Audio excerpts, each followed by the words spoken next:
नमस्कार, जोहार। मेरा नाम है अवंतिका और आप देख रहे the fourth pillar news. Jharkhand में पिछले कुछ सालों से ईडी और अन्य केंद्रीय जांच एजेंसियां काफी सक्रिय है। ईडी राज्य के आईएएस से कारोबारियों तक को गिरफ्तार कर चुकी है और अब राज्य के मुख्यमंत्री हेमंत सोरेन पर भी गिरफ्तारी की तलवार लटक रही है। ईडी हेमंत सोरेन को 7 बार समन भेज चुकी है। अब हेमंत सरकार ने इन जांच एजेंसियों को लेकर एक बड़ा फैसला किया है। दरअसल बीते कल यानी 9 जनवरी को झारखंड में हेमंत सोरेन कैबिनेट की बैठक हुई। कैबिनेट की बैठक में 34 प्रस्तावों पर मुहर लगाई गई। इन 34 फैसलों में से एक फैसले की लगातार चर्चा हो रही है। हेमंत कैबिनेट ने राज्य में ईडी, आईटी, सीबीआई जैसे केंद्रीय एजेंसियों की लगातार छापेमारी को देखते हुए एक अहम फैसला लिया है। झारखंड में ईडी, सीबीआई के समन पर पदाधिकारी सीधे हाजिर नहीं होंगे। उन्हें इसके लिए राज्य सरकार से अनुमति लेनी होगी।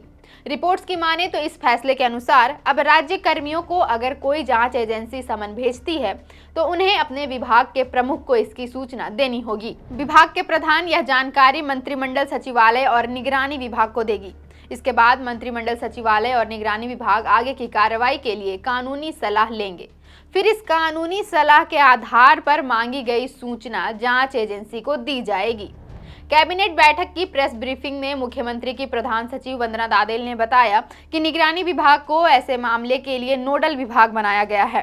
नोडल विभाग सूचना प्राप्त होने पर प्रस्तुत तथ्यों के आलोक में आगे की कार्रवाई के लिए विधि या कानूनी परामर्श लेगा। परामर्श के बाद ही राज्य के बाहर की जांच एजेंसी की वांछित कार्रवाई में राज्य के पदाधिकारी आवश्यक सहयोग दे पाएंगे। इस प्रस्ताव पर विभागीय मंत्री के तौर पर मुख्यमंत्री ने पहले सहमति दी थी। इसके बाद कैबिनेट में प्रस्ताव लाया गया था।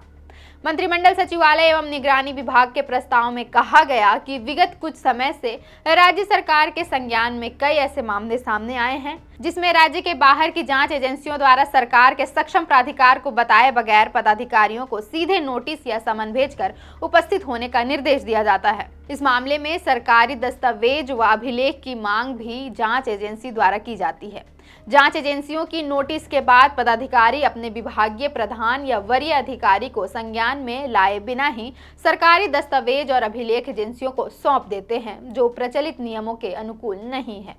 इससे संबंधित कार्यालय में भ्रम की स्थिति पैदा होने के साथ साथ सरकारी कार्य में बाधा आती है। वहीं राज्य सरकार के इस फैसले पर बीजेपी ने हमला किया है। प्रदेश अध्यक्ष बाबूलाल मरांडी ने ट्वीट कर लिखा, बाहर की जांच एजेंसी क्या होता है हेमंत जी? इंटरपोल, एफबीआई आपके घोटालों की जांच थोड़ी कर रही है। भारत संघीय शासन व्यवस्था वाला देश है जहां केंद्र और राज्य दोनों को कुछ विशेषाधिकार प्राप्त हैं।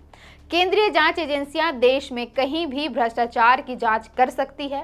संघीय ढांचे पर प्रहार करने से आपको दुष्परिणाम भुगतने पड़ सकते हैं। ये देश संघीय कानून से चलता है। न्यायालय का आदेश सबके लिए एक समान होता है। आपके गलथेथराई करने से देश का कानून थोड़े ना बदल जाएगा। पता नहीं कौन लोग आपको ये सलाह दे के आपको और रसातल में पहुंचाने का पक्का इंतजाम किए दे रहे हैं।